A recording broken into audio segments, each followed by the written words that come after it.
Hello listeners, and welcome back to another riveting instalment of Barter in the Booth. This episode recounts a week-long adventure a friend and I took around the southernmost islands of Japan. It's from May 2020 and it's titled The Last Plane Out of Ishigaki. The draconian countermeasures to the coronavirus have, since March, scuppered any of my prospective jaunts around the hedonistic wonderlands of Southeast Asia. Thankfully, Japan possesses a number of subtropical islands that boast gorgeous weather, stunning scenery, and endless scope for adventure. Something of a nirvana for the young, handsome explorer with itchy feet. So, armed only with a tent, a snorkel, and enough tins of Campbell's soup to stock an Anderson shelter, my fellow pioneer and I jetted out to the island of Ishigaki, about 300 kilometers off the northeastern coast of Taiwan. Our landing approach gave me an amuse-bouche of the natural glory the island had to offer. The intense sunshine glistened off the turquoise depths where the East China Sea meets the Philippine Sea. Golden sands skirted the island like the cover of a Thomas Cook brochure, and rolling mossy mountains sporadically interrupted the palm tree-lined avenues and buffalo-ploughed rice paddies. Any angst that was still hanging over me regarding living in the bush for the next week was instantly removed. I couldn't wait to get stuck in. We wasted no time in diving in, both figuratively and literally. As soon as we had passed through the rigorous airport security of a set of automatic doors and picked up our wagon for the next few days, we strapped on our snorkels and headed straight for Yonehara Beach. Like all seasoned and responsible travellers, I'd done very little research into the islands that would host us for the next week. I'd snorkeled around Kyushu a fair bit and seen some cool stuff, but was unaware that Ishigaki and its neighbours are the certified mecca of diving. Only a few metres off the beach, I dunked in my goggled face and was transported into a busy metropolis of marine activity. Fish of 1,000 different colours and shapes went about their business monkey and reefy infrastructure. I would have gawped open mouths, but my lungs would have exploded. Little did I know, I had merely scratched the surface of the undersea wonders I would witness during this trip. I suspected the popularity of the spot had semi-domesticated the sea life, as I caused little alarm amongst the population. However, not everything lurking in the shallows appreciated my intrusion. Perhaps threatened by something in my speedos, a 3-foot sea snake decided to take issue with the new kid on the block. The subnautical basilisk appeared out of nowhere. My alarm quickly morphed into intrigue, then even quicker back to alarm, when I realised the beast was posting up ready to strike. A Benny Hill-esque chase ensued as I splashed and stumbled through the sand while the serpent coolly stalked me. Round and round we went for what seemed like hours. I played out several scenarios in my head in which I stood my ground and went toe-to-toe with my pursuer, but I was out of my depth in every sense of the word, and there was no way I was winning away from home. Thankfully, the snake was eventually satisfied that I was clear of his territory. He backed down and I staggered away with my newly piss-stained trunks between my legs. This attack had set a precedent for the rest of the week. This life-endangering encounter was the first in a long, continuous line. I began to realise that every living thing on these islands would prefer me dead, including the local barkeeps. I certainly wasn't in Kansas anymore. The relatively small size of the islands, coupled with having a car, meant we could zip between attractions and leave no stone unturned in our attempt to quench our thirst for adventure and mischief. We scouted out some dive shops in the hope of securing a boat to some coveted patches of ocean frequented by manta rays and turtles before accidentally breaking into a zoo. Corona policy will eventually make criminals of us all. Although unfettered nature was our true passion for the week, as two hot-blooded, long-fingered males, it would have been criminal of us not to wander about town on that fine Saturday evening. This was the most energetic and starry-eyed we would be on this trip, and what better use of that zest than to paint the town red? As we lapped the town centre in search for parking, we came across the perfect spot for our night's lodgings. A stunningly decadent hotel stood opposite the small roundabout park where we would spend the night. Soft grass provided the ideal tent foundation, well-kept rose bushes and palm trees provided the coverage, and being just a stone's throw away from the pumping nightlife of Ishigaki, the location couldn't be matched. We sprung our tents, changed into our number ones, and hit the strip. A few obligatory cans of local Orion beer from the Family Mart was our first tipple, and loosened us up nicely for the night ahead. On our way to get a feed, we stumbled across a number of well-built gentlemen, with greased chests, wearing their pants over their trousers. I thought it was too early for pride, but they informed us that they were in fact pro wrestlers and that for the price of a drink we could watch them kick the fuck out of each other in the ring later that night. Like all boys born and raised in the 90s, the violent showmanship of the WWF Attitude Era was my Sunday school, and I was beside myself with excitement. A little further down, a pokey restaurant arcade was erupting with boozy activity. We found the izakaya inside that looked most likely to descend into rioting and took our seats. I described the staff as reassuringly twatted. A couple of tall, frothy ones were soon plonked in front of us as we ordered a smorgasbord of Ishigaki and delights. I'd like to focus on two. The first was grilled stingray fin. The size of a 50p piece and served with a dollop of mayonnaise, they looked like an hors d'oeuvre from SpongeBob SquarePants. I tentatively chucked one into my gob and began masticating the appendage.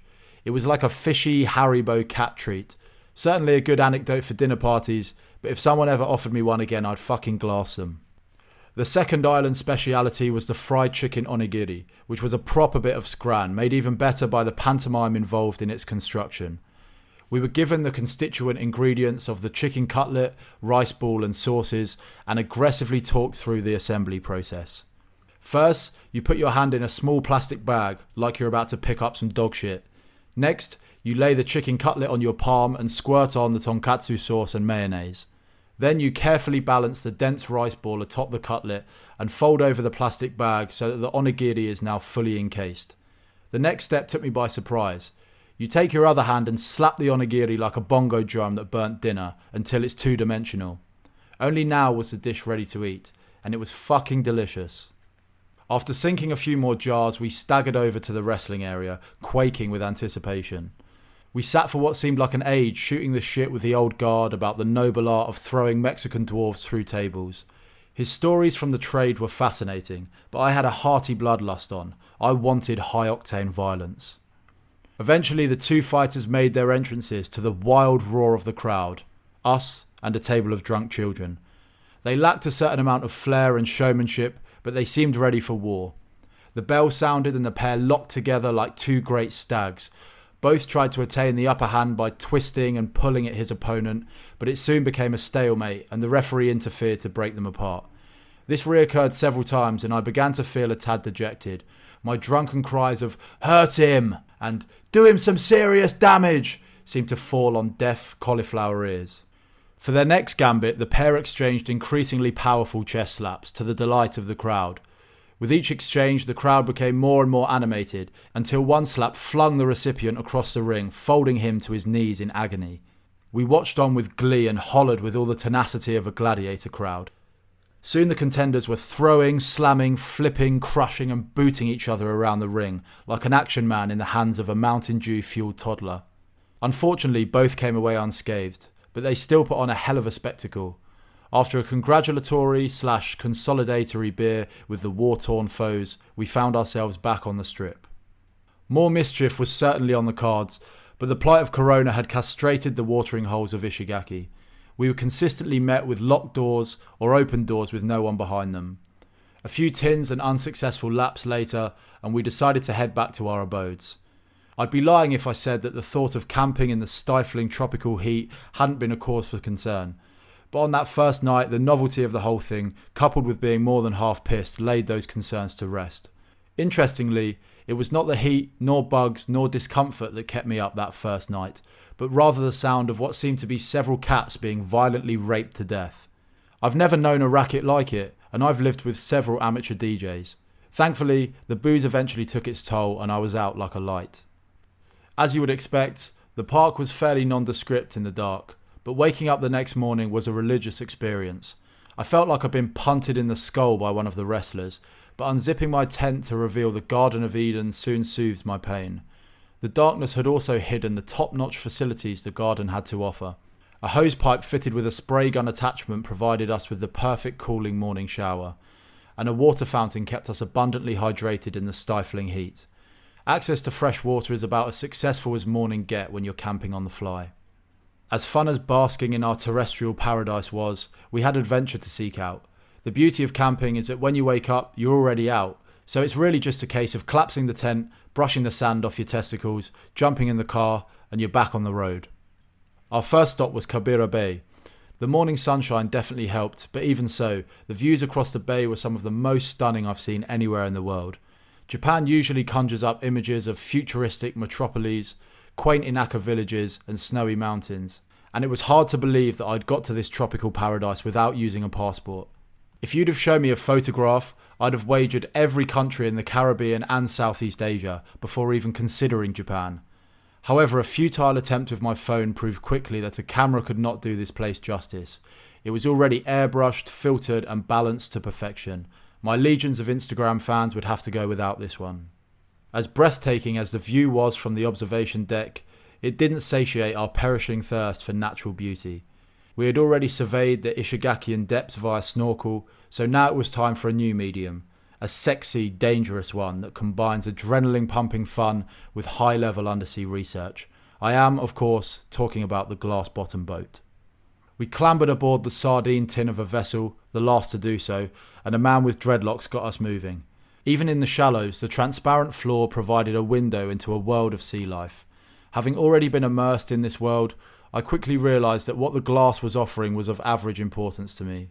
Just being out on the water, cruising around the bay, wind in my hair, sun on my skin, views in my eyes was more than enough of a trade for my 850 yen fare. Also, watching the various quirky Japanese characters on board lose their shit every time they saw a fish was priceless entertainment. If any of them watched an Attenborough in HD, they'd probably shit their pants. After an authentic kebab luncheon, we were back on the road. With time on our side, we stopped at a few places of interest before our next big excursion. The first was Tujin Tomb, a Chinese-style shrine built to commemorate the mutinous crew of the Robert Browne, who became marooned on Ishigaki after a revolt in 1852. The crew received aid from the Ishigaki people, and Tujin served as a reminder of the humanity of the island's inhabitants. I was unaware of the historical context when we popped by, but it was certainly striking to see such an elaborate Chinese structure on a small Japanese island. We also attempted to stop by one of the many fruit farms that Ishigaki is home to. We'd heard the pineapples and mangoes are second to none and desperately needed that vitamin C fix. Unfortunately, the proprietors reacted as if we'd pulled up and asked to buy 16 kilos of uncut Colombian cocaine. The mention of pineapples almost floored them, mangoes even more so. I'd never known business owners to be so horrified at the idea of custom. This happened a few times on the island. Walking into an establishment open to the public and feeling like I'd kicked the door in and charged in wearing a balaclava wielding a meat cleaver. Despite our best negotiating skills, we left the farm thirsty. Our next stop was a biggie. Ishigaki has several famous diving spots for seeing manta rays, and we had secured passage to one. We boated out to the Manta Point, hopeful of catching a glimpse of one of these magnificent flat bastards. The area was chock-a-block with boats and divers, so I was sensing good vibes that the mantas were out to play. Alas, as we dove and surveyed the area, it quickly became apparent that we were ghost hunting. The area was teeming with life, which was a pleasure to explore, but Captain Ahab wanted his white whale. We sped off to another spot famous for its manta life, and en route stumbled across some sea turtles caning through the waves. Although I would have loved to have got up close and personal, it was a cool sight to tick off the list. Once again, our new spot boasted a cornucopia of fascinating critters, but the mantas were nowhere to be seen. Chasing nature can often lead to this kind of anticlimax, but it's always worth taking the risk. Let Sunday the 16th of August 2020 go down in history as one of the 8,989 days that I did not see a manta ray. Before we could even dry off, we were back in the drink, this time snorkeling out to the Blue Cave, one of Ishigaki's most famous attractions. And with most excursions in Japan, the way to go about it like a local is to spend a month's salary on top of the range gear, knowing full well that it will never be used again, then spend tens of thousands of yen on guided tours to take you to places that can be found on Google Maps and accessed with a pair of mobile lower limbs. Part of this is born out of the racket that has been established around these sites and activities that aims to discourage people from self-sufficient fun. People that think they hold a monopoly on access to natural public land and sea are the worst kinds of capitalist pigs. So, as a two fingers up to the authoritarian, xenophobic cave fascists, we bypassed the mob and took matters into our own hands. The cave is a 5-minute snorkel from a relatively accessible beach, but by the way the locals talked about it, you'd think we were trying to scale Everest in flip-flops with a box of ham sandwiches. The change in depth upon entering the cave and the concentrated sunlight that penetrates gaps in its roof gives the water its uniquely deep blue appearance. The sudden drop in temperature, depth and light briefly gave me the heebie-jeebies, but I'd soon landed upon the sandy banks. Now I like a good cave as much as the next man, but they are fairly limited in terms of activity. This one didn't even have a 7-Eleven, and you can only pretend to enjoy rock so long before you start to look like a psychopath. It was a big old piece of impressive real estate, and as a side mission it was great to see, but thank fuck we didn't spend 10,000 yen and 4 hours on it. The evening was spent with okonomiyaki and cold Orions. We attempted to accompany a new friend back to their hostel for continued booze houndery, but were quickly accosted by the management and asked to leave. With that, we set up camp for the night at Tsukuji Beach. Being probably the most commercial beach on the island, we had the luxury of toilets and showers for the night. However, I'd have taken the primitive facilities of the previous night in exchange for not being perpetually pissed on. The moment I popped my tent and settled down, the heavens opened. Being a cheapish tent, I had little faith in my shelter, but the boy did good and surprisingly kept the majority of rain out. I was cream crackered as well, so was able to have a fairly decent kip even with the damp intrusion. Awakening to a downpour made me realise that I'd taken the first morning for granted and that I'd be battling the elements from this moment forth.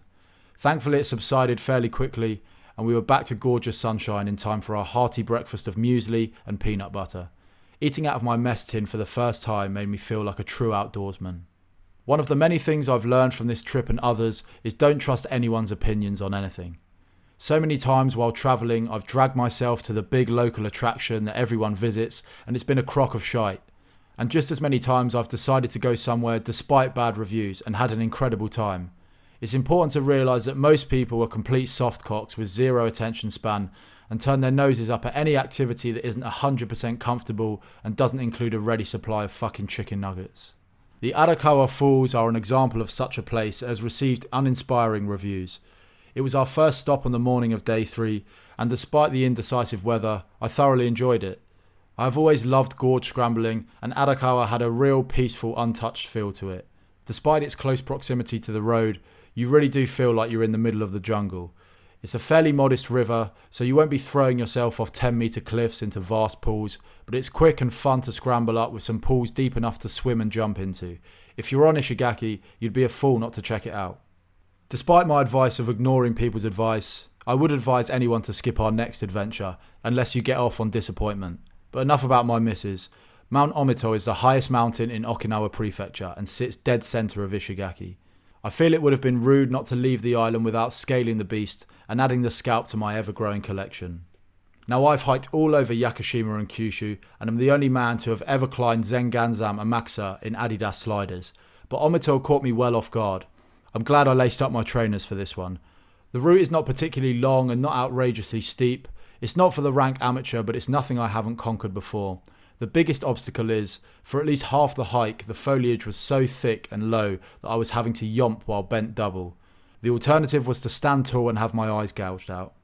When I reached the summit, I felt like I'd done a 16-hour shift down the mine, and while we're on the topic of the summit, it's spirit-crushingly terrible. The proverb, you must first climb the mountain before you can enjoy the view, has always resonated with me, but in this case, I'd been duped.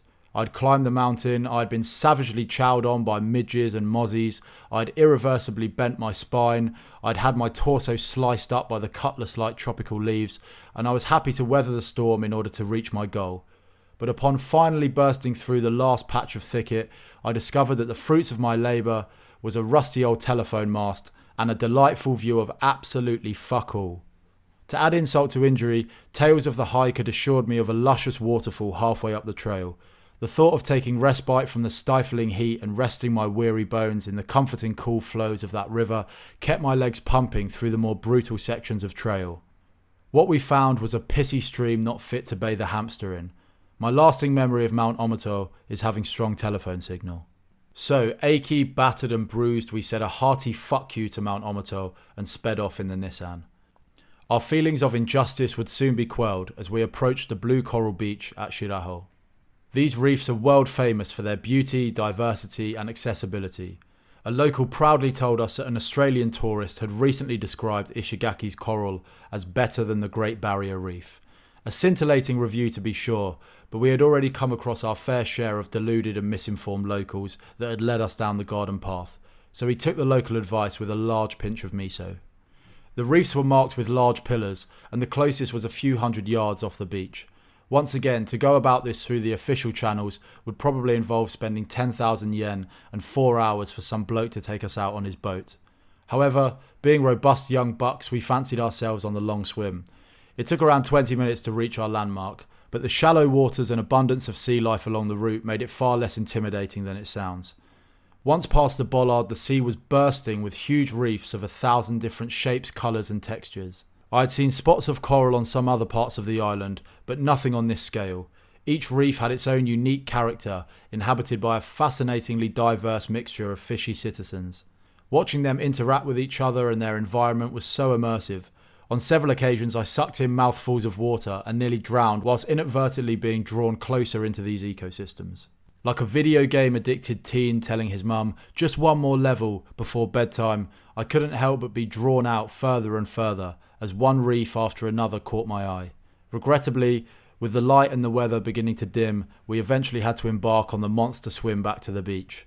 On a couple of occasions my legs cramped up and I accepted my fate sleeping with the fishes, but survival mode kicked in and I managed to splash myself to dry land. All we needed now was a brisk cycle and we would have completed a rogue triathlon. Alas, the cycling was to be saved for the next day. That evening we headed back into the city for dinner. We definitely caught the best of it on Saturday night. The place was a ghost town. However, I still got my Okinawan fill of spam and eggs. Until coming to Japan, and especially the islands that make up Okinawa Prefecture, spam was something reserved for Monty Python sketches and subtly calling your friends tramps. No thanks, I'll pass on the metal-encased slab of anemic-looking mystery flesh, I'd think to myself as I passed the wartime tin in the supermarket. But looking back, underneath my thick layer of disgust always lay a certain amount of intrigue. I never had the bollocks to put it in my own shopping basket, but after seeing it on the menu for the first time on my first trip to Okinawa, I couldn't resist taking the plunge. The moment I tried it, 24 years of snobbery came crashing down in a pile of regret. How could I have turned my nose up at such a piece of culinary excellence? It has since become a staple in my pantry and one of my biggest draws to Okinawa. We camped that night where the river met the sea. With the tide out, the beach stretched out for what seemed like miles, so we brought the car right onto the sand. This was the first fully clear night we'd had, and we were in our most remote spot yet. From horizon to horizon, every square inch of the sky was jam-packed with celestial activity, and the resulting view nearly knocked me on my arse. I'd never seen space so unobstructed. A couple of weeks before, I'd visited Kumamoto Planetarium and been treated to a full breakdown of the local night sky, and the views on that night in Ishigaki were just as sharp and detailed. Only a night like that can make you understand how much light pollution we live under in our towns and cities, and how far removed we are from the real world. As Sir John Betjeman wrote, "It's not their fault they do not know the bird song from the radio. It's not their fault they often go to Maidenhead, and talk of sport and makes of cars in various bogus Tudor bars, and daren't look up to see the stars, but belch instead." I was reminded of the natural world's bipolarism the following morning. The delicate light of the stars and gentle stirring of the sea had lulled me to sleep, but a devastating wind and harsh tirade of rain had woken me up.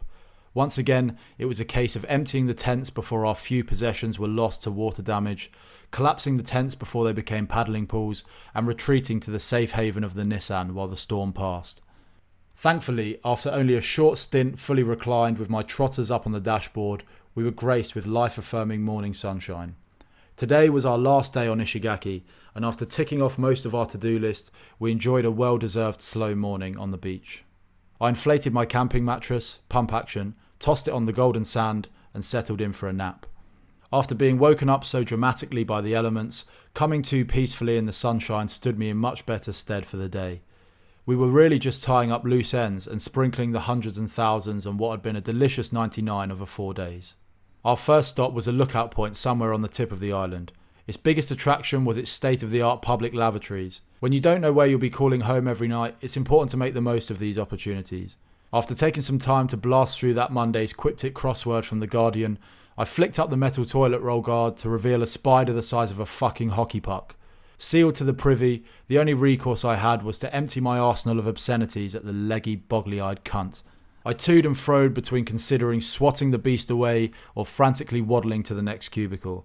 After much deliberation, I plucked up some courage and settled on the former. I departed the bogs more stressed than relieved. Little did I know this would be one of the more peaceful visits I'd have during the week. Our final spot of sightseeing was a spectacularly underwhelming lighthouse. We had started to clutch at straws for exploration ideas, so satisfied that we had milked Ishigaki for every ounce of adventure it could provide, we made for the port and the next stage of our jaunt. On the way we passed a roadside vendor offering fresh juice. After our traumatic experiences trying to acquire fruit from the local fruit farms, like fucking idiots, we were delighted to finally find a businessman who seemed enthusiastic about exchanging his goods and services for money. Probably a little more money than I'd like to exchange for a beverage that isn't going to make me want to fight a road sign, but who can put a price on a cold fruity beverage on a scorching summer afternoon? The juice itself was magnificent. I've been swindled in the past by colourful liquids that turn out to be watery, sugary pish. This time I was not disappointed. For a brief moment, that sweet mango nectar on the side of the road made everything alright again. Fuck the wet clothes, fuck the sandy tent, fuck the mosquito bites, fuck the lacerated feet, fuck the heat, fuck the sweat, fuck the smell, fuck the monsoon. I'm having a juice with me plates up. After the restaurant we tried to go to for lunch was full, they said they'd make us a bento. Now I've had bento that have changed my life, but I've also had bento that have changed my underpants. And for 500 yen, I wasn't expecting much. What we received, however, was a Sistine Chapel of bento, compartment after compartment of mysterious deliciousness. I'm all for fine dining in decadent restaurants, but sometimes you just feel to scran a takeaway in the car and have a good old wallow in your own scum. The bento was a good metaphor for our time on Ishigaki. Beautiful yet rugged, subtle yet brutal, and served with a complimentary can of ice-cold green tea. Ishigaki had been good to us, but I was very ready to move on and experience something new. Takatomi was around a 40-minute ferry journey away from Ishigaki. The tiny island is famous for its old, traditional, quaint Ryukyu village and one particularly stunning beach, the type of place that attracts Instagram wankers more than thrill seekers. We had barely been off the ferry for more than 30 seconds before we were accosted and bluntly informed that camping was prohibited on the island. What the informer had not counted on was our ability and willingness to lie through our unbrushed teeth. We continued on to the beach of all beaches, stopping briefly in the town. Apparently the thing to do on Takatomi is to rent bicycles and cycle around the island. Cycling had become a large part of my life in the months leading up to this, and although we'd been as active as a one-armed bricklayer in Baghdad, I missed the pedalling. However, when we tried to inquire about renting bikes for the following day, we were practically shooed off. I'd put Japanese hospitality up there with some of the best in the world, but it seems we were destined to do battle with the defensive locals. Night was drawing in, but an evening dip was necessary. The famous Kondoi beach seemed fairly average, but perhaps the time of day wasn't doing it justice. While lazing in the sand and wallowing in the drink, we were again several times bluntly informed that camping was prohibited on the island. The mostly Japanese tourists we encountered, as always, were great, but I was starting to get very macabre Wicker Man / Hot Fuzz vibes from the local residents. Once again, we spun our web of lies and pretended to be far more clueless and foreign than we actually were, as we realised that Kondoi would not be our home for the night. We were going to have to go clandestine. We waited for the heat to die down and hiked some distance down the road to access a section of less inhabited beach. No people meant no path, so we wrestled through the thicket that separated the road from the beach and began patrolling the sand searching for a suitable spot to set up camp. The beach was stingy, so we had to really cut into the brush to ensure that we were far enough from the water to not get swept away. Thankfully there was a concave or two that offered a few extra metres of clearance. We tentatively popped our tents, watching like hawks for any potential grasses. After we settled in, it was time for our first proper campfire dinner. Now, minimalist campfire cooking probably conjures up images of hopeless paupers attempting to singe a rat over a flaming oil drum, but this was different. Culinary prowess is culinary prowess regardless of the location. I may have only had humble ingredients and resources, but that was not going to stop me whipping up a feast fit for a king. I assessed the stock we had and drew up a menu, which was executed with effortless flair. It was as follows. Starter: creamed corn-fed chicken broth with a lightly baked crumb topping. Or Campbell's cream of chicken soup with smashed up Ritz crackers. Main course: pan-seared fillet of tuna with a rustic carrot garnish. Or tinned tuna flavoured meat flakes with just an actual whole carrot. Dessert: trio of granola quadrilaterals with a mixed berry impregnation. Or a mini pack of Oti biscuits drier than Mahatma Gandhi's flip-flop. Afters: 12-year-age single malt and hand-rolled Cuban cigars. Or discount convenience store ethanol and soggy Marlboro Golds. It certainly blew the spam out of the water. When living out in the bush, the little victories matter. If you go too long without one, you are likely to become hopeless and resentful. Although we were spending a hell of a lot of time in water, we were never really getting clean. Even when I tried, the intensity of the sun rendered me a sweaty mess within minutes. So you can imagine my jubilation when I discovered a small travel radox in my rucksack. What's more, it was one of the mint tea tree ones that make your bollocks burst into song. I dove into the sea and scrubbed myself senseless. I felt like Andy Dufresne, bursting out of the shit pipe after 19 years in Shawshank and landing in the river a free man. Once clean, I towed myself down, dug out a fresh pair of Calvins and sat in my tent feeling like a king. Since night had fallen, the beach had exploded with life. Having our tent so close to the woodland was a necessary but terrible idea. Our camp became a menagerie of disgusting and terrifying creatures. The standard swarm of mosquitoes and midges, frogs, hermit crabs the size of cats, butterflies the size of pigeons, cockroaches, all made it their mission to sabotage my peaceful night. I adore wildlife, but at night when you're trying to sleep, it's a pain in the arse. This is why we invented concrete. The next morning, I awoke to the soothing sounds of the waves, followed quite quickly by the very unnerving sound of the waves crashing violently into my tent. Evidently, the morning tide was a little less forgiving than the evening. When your home finds itself immediately subaquatic, what else can one do but strap on the snorkel and accept one's fate? Whilst gently paddling in the shallows, I literally saw a fucking shark take its breakfast by destroying a fish's whole world. He tore the poor bastard to shreds in an epic bloodbath that made the wet tent more than worth it. People often ponder what it must be like to be an animal and give wanky answers about freedom and minimalism. Well, I can tell you, from my week of research in the wild, that being an animal is stress of the highest order. You literally spend every second you're conscious trying to kill and not be killed. And if you fuck either of them up in the slightest, you die. We get anxiety when ordering pizza over the phone. Could you imagine being on the brink of death for your whole life and never having tried lasagna? Despite the hostility we'd met when inquiring about the bicycles the day before, we were successful in procuring a couple. Taking in the living history of such a unique place was truly fascinating for about 15 minutes. We went to the famous post office and saw some oxen in savage bondage.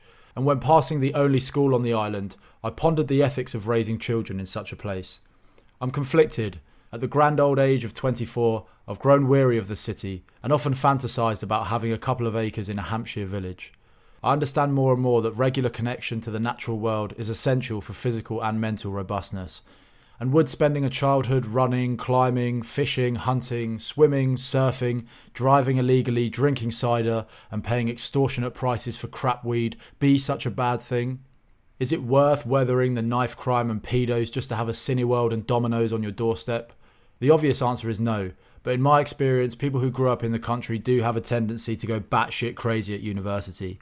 18 years of pent-up boredom coupled with bumpkin naivety is a recipe for having a DJ boyfriend and ketamine habit. When you cut your children off from the dangers of urban living, you also cut them off from culture to a certain extent. I think the problem is, when I envisage a city or town, I automatically think London and Dunstable, which have steadily descended into absolute shitholery. There are plenty of cities and towns in England and around the world that are perfectly safe, charming, and have access to the wild.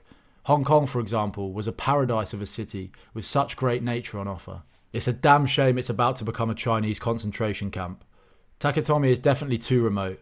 If there's not even enough kids in your year for a football team, then you'll definitely turn to homicide at some point.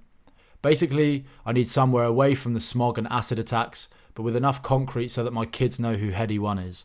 They should be able to skin a rabbit and spit a hot 64.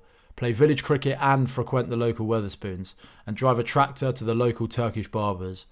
I want to be able to shoot my own dinner, but have the option to go to Chicken George if my hunt is unsuccessful. Perhaps St Albans. Whilst taking rest at one of the more low-key beaches, my partner in crime gazed back towards Kondoy and excitedly exclaimed, "There's a sandbar!" Before he had time to explain, we were back on the bikes and hurtling through the country lanes towards the now bustling beach. For a man with such rich geographical knowledge, it may shock the reader to learn that I had never come across such a phrase. I was envisaging a thatched roof tiki bar with a delicious selection of rum-based cocktails frequented by Brazilian swimwear models. Naturally, I was pedalling like Chris Froome on the nose candy, possessed by the promise of exotic beverages and tanned babes. You can imagine the crushing disappointment when the reality was revealed to me. Not a daiquiri or mamacita in sight. Once I'd got over my continuing sobriety, the sandbar, a naturally submerged ridge, bank or bar that consists of sand or other unconsolidated material and rises from the bed of a body of water to near the surface, was actually cool as fuck. Strutting out into the sea on a carpet of golden sand was a first. I felt like I should be taking some tropical wedding photos, but as Jennifer Lopez had a diary clash, I had to settle for reclining on the tip of the sandbar and having a semi-submerged nap. As naps go, it was probably one of my most picturesque ever. After a few more cycle tours around the village soaking up the riveting history and culture, it was time to double back to Ishigaki before heading to our final island of Iriomote. Taketomi had been a strange one. It had certainly been a different kind of challenge, and I'd enjoyed the new level of danger and rugged living, but I don't think the island's attractions warrant an overnight stay. It made no difference to us since our lodgings were anywhere and everywhere gratis, but I wouldn't recommend forking out for an expensive guest house to spend 2 days there. Your best bet is to take an early ferry, spend a day there soaking up the unique surroundings and nice beaches, then take a late one back to Ishigaki. Iriomote was around an hour's ferry ride away from Ishigaki, and was similar in size. Once again, my research had been limited, but we had a car organised, our tents, and enough provisions to keep us alive for a few days. The rest was in God's hands. Picking up the car was quite an experience. The proprietor ran his business out of a caravan, like Turkish in snatch, and seemed just as crooked. As well as reasonably priced K-cars, he also offered a fleet of go-karts that looked far too fun to be legal. When we opted out of paying extra for insurance, he gave us it anyway. Unlike the fuddy-duddiness we'd become accustomed to on Taketomi, the geezer took great delight in hearing of our rogue escapades. He also politely informed us that the whole other half of the island had corona, which gave our travels an extra sprinkling of zombie apocalypse. It turns out that the civilization on the island is split between a northern port town and a southern port town, which share a certain level of animosity. It's refreshing to learn that even on a tiny remote island of 2,000 people, they still manage to find a reason to have prejudices. The day was fading fast, and with supermarkets and restaurants few and far between, it was essential that we stocked up on water to dilute the whiskey we'd packed. A quick cruise around the island was a pleasant way to get acquainted with our new home. Every 10 yards or so you're bombarded by warnings not to kill the famous Iriomote wildcats, and if you do, to contact the authorities and calmly await your execution. These cats constitute the island's whole identity, and their likeness is plastered on every sign, building and knick-knack that Iriomote produces. That being the case, any rational person would assume that these beasts were active and plentiful about their home territory. But the opposite is true. A few local residents we crossed paths with claim to have caught glimpses of these elusive felines, but for many, including us, they remained a myth. We also found a delightful little fruit stand where we could buy fresh pineapples, a speciality of the island, for just a few hundred yen. The store was completely unmanned, common in rural Japan, and relied on honesty for its survival. It would last about 4 seconds in the UK, before being pillaged by scum. Our drive brought us to Hoshinozuna Beach, famous for its good snorkeling and star-shaped sand. At a glance, the sand is about as star-shaped as a fucking bowling ball. It wasn't until I was picking it out my hair 3 days later that I found a grain worthy of its name. An archipelago of tiny islands turned Hoshinozuna into a cove perfect for snorkeling.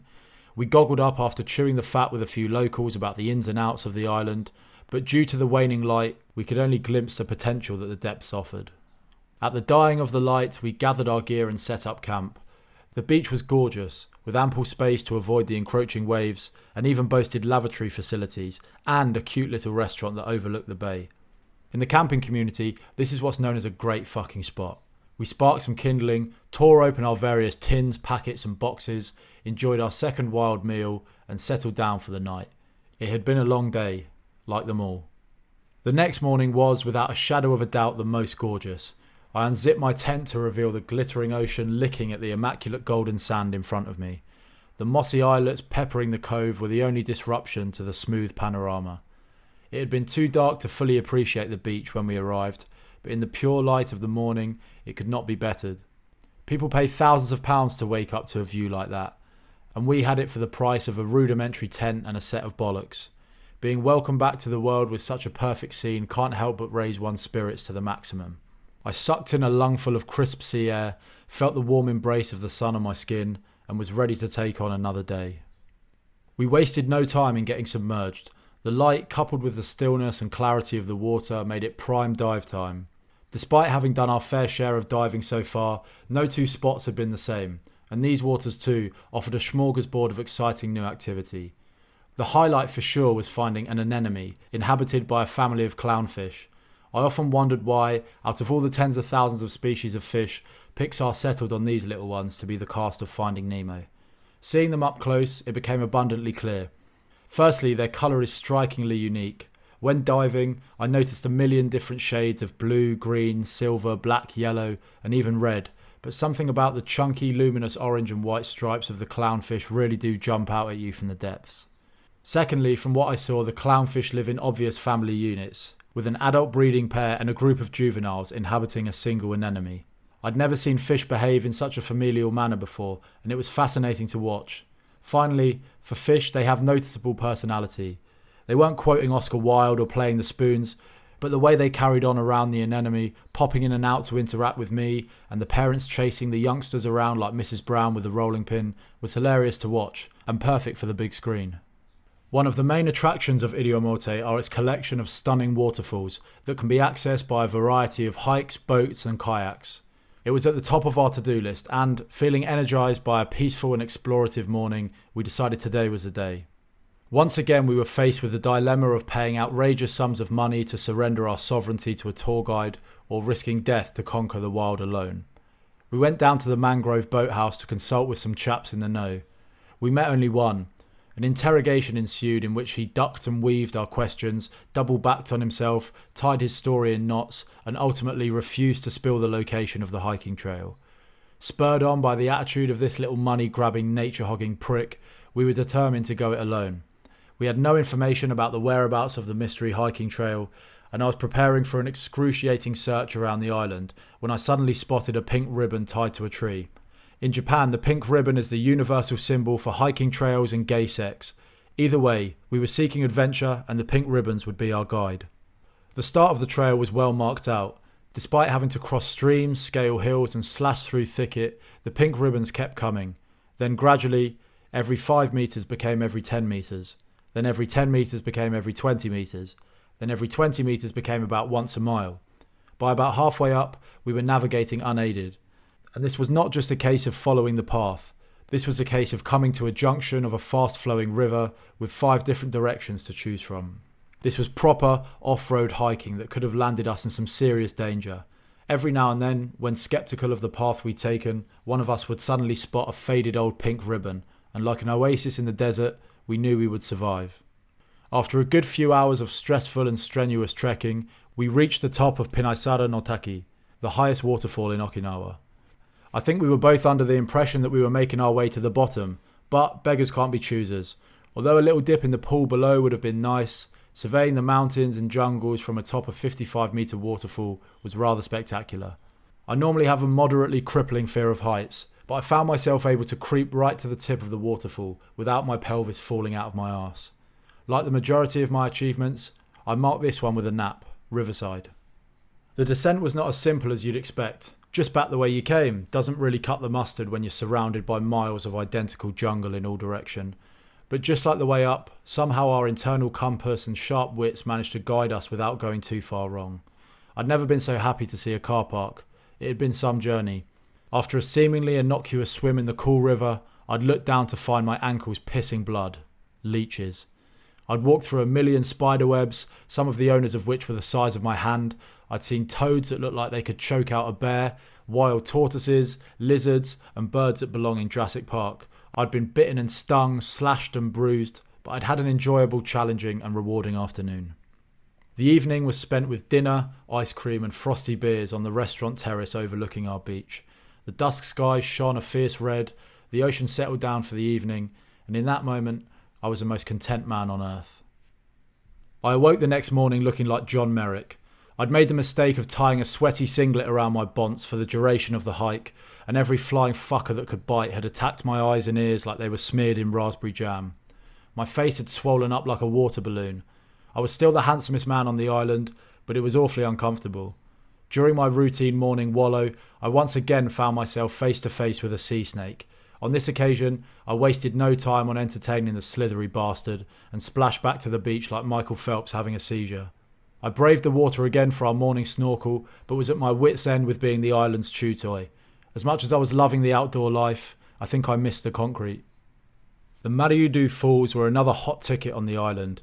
It offered a sense of accomplishment to the soft cocks that couldn't tough out the hike up to Pinaisara, and also had a gradient that allowed jovial sliding without ending up as a two-dimensional flesh crepe. The first step of our journey there was a rugged boat ride through the mangroves. Before I knew it, I was narrating every thought in the whispered voice of Martin Sheen, keeping my eyes peeled for Charlie, for this boat ride was giving me large Apocalypse Now vibes. I've since realised that I have a strong obsession with rivers and boating up them. Rafting down the Mississippi, canoeing down the Amazon, hovercrafting through the Everglades, sailing down the Nile, sneaking down a Vietnamese river in a PBR. Thoughts of all of them give me an unhealthy arousal. This situation was no different. The boat through the mangroves was an A to B sort of journey with maybe a few glimpses of some heron, but I never wanted it to end.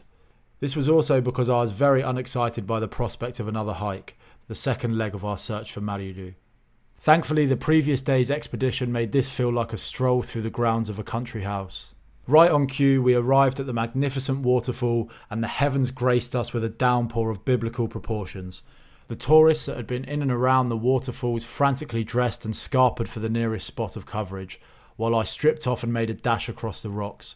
The rain had made the falls quite furious, and I was intimidated to throw myself down it, but after clambering up, designing a route for myself, and taking a large gulp of man-up, I parked my arse and bombed down the rocks with all the grace of a gammon joint tumbling down a helter-skelter. We slid and clambered back up on repeat until we couldn't take any more. We also bullied a Japanese man into joining us after he stood and watched us tackle the waterfall in awe. He didn't think he needed it, but he did. It turned out he and his family had recently moved to Iriomote from Okinawa. When he found that we were sleeping rough, he invited us over for taco rice and a hot shower. We gracefully accepted the invitation, while behind the polite front I was punching the air and doing backflips. I hadn't washed in a week and taco rice is fucking delicious. But behind every great man is a woman willing to shit all over his plans. Shortly after stopping to collect some beverages for the evening's frivolity, we received the dreaded cancellation text. For some reason, his wife wasn't too keen on the idea of entertaining a couple of homeless foreign men her husband found in a waterfall. Now this could start me on a lengthy digression on the scourge of spineless men that live under the thumb of their other half, but let's not. The only saving grace was that we'd heard of an onsen on the island, somewhere where we could bathe, decompress, and have our knobs stared at by Japanese men. I fancy myself as something of an onsen connoisseur and was beaming with excitement as we approached the Painumara Hotel. We burst through the doors, tattoos covered, towels in hand, ready for the life-giving hot spring, and were politely informed that the onsen hasn't existed for 10 years. I was inconsolable, convinced that this was a big conspiracy. There were scores of websites attesting to this very onsen. Surely not all of them had sat unchanged for a decade. We sat in the car in a state of disbelief for what felt like hours. Our dream had been yanked from under us like the magician's tablecloth. What now? It was a solemn drive back to our beach, but at least we were consoled by thoughts of sunset beers on the terrace again. How wrong we were, again. We had missed last orders and shuffled out of the restaurant with our tails between our legs. There was only one thing that would get us out of this rut, crushing a load of cans in the car park. So, crush a load of cans in the car park is what we did. It worked like a charm, and we suddenly remembered a restaurant we knew of that was just a short walk away from the beach. We skipped there with a pocket full of hope, and finally we were given a break and were welcomed in with open arms. What's more, they had taco rice. We ordered a round of guava sours like the big bald bags of testosterone that we are, and tucked into a dish that was certainly tastier than anything Mr. No Spine would have thrown together. Just as we thought the night was being redeemed, we became aware that a typhoon was on the way, and that attempting to spend our final night on the beach would be a death wish. We frantically packed up what had become a homely camp after a 3-day dwelling and made our alternative arrangements. Mine involved flattening all the seats of the K-car and attempting to squeeze 6 feet and 5 inches of meat into a car built for a 12-year-old Asian girl. Anytime you find yourself saying, "It's surprisingly comfortable," you know you're fucked. It was to be a restless night, to say the least. Thankfully, we awoke early, for we awoke to a typhoon that threw our ferry and flights into jeopardy. I thoroughly enjoyed using the phrase, "We gotta get off this fucking island, man." But it was desperately true. Waiting for our original ferry was rolling the dice, and there was too much at stake to gamble. Instead, we jumped in the car and sped across the island to catch the earlier boat. We were cutting it extremely fine, but made it with a few minutes to spare. The journey back to Ishigaki was savage. The sea was erupting and our skipper was redlining the engine like he was angry at it. We smashed into the waves and were thrown about like rag dolls in a tumble dryer. I was ready to hand my soul over to Davy Jones when, somehow, we landed in one piece. Our earlier ferry meant we had a fair wait at Ishigaki Airport for our flight back to Okinawa. I was delighted to at least be on the right island, but as time passed the wait became increasingly stressful. We were sat in the departure lounge opposite the departure board, and it seemed like every 5 minutes another flight flashed up as cancelled. The encroaching typhoon threatened to shut down the entire airport, which would spell disaster for us. I was due back at work the next day, and was still over 400 kilometres from Okinawa, the only place where I could fly back to Kyushu. It got to the point where almost every flight except ours was cancelled.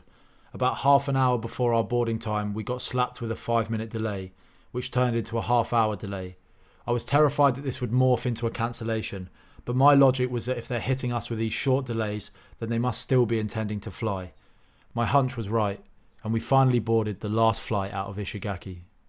On the journey, I sat next to a man with a hook for a hand. I pondered whether a hook really is the best substitute. Obviously it looks cool as fuck, and I'd love to see the damage it could do to the poor bastard that gave him gyp for it, but it must be a nightmare for everyday tasks. The second leg of the flight was less stressful. Firstly, I didn't sit next to a man with a hook for a hand, and it also seemed that we had outrun the typhoon and could have relative peace of mind that we would get back to Kyushu that night. We ate McDonald's and it makes me sick how much I enjoyed it. We hadn't eaten badly on this trip by any standards, but something about that paper bag full of meaty, bready, sugary fried shite made me feel at home again. Now I know why they threw a load up at Camp Bastion. So, bloodied, blistered, stung, bitten, burnt, aching, drained, shagged and full of Big Macs, we boarded our flight back to the mainland. We looked like a couple of RGs that had just been dragged off East Falkland, but we were richer for the experience.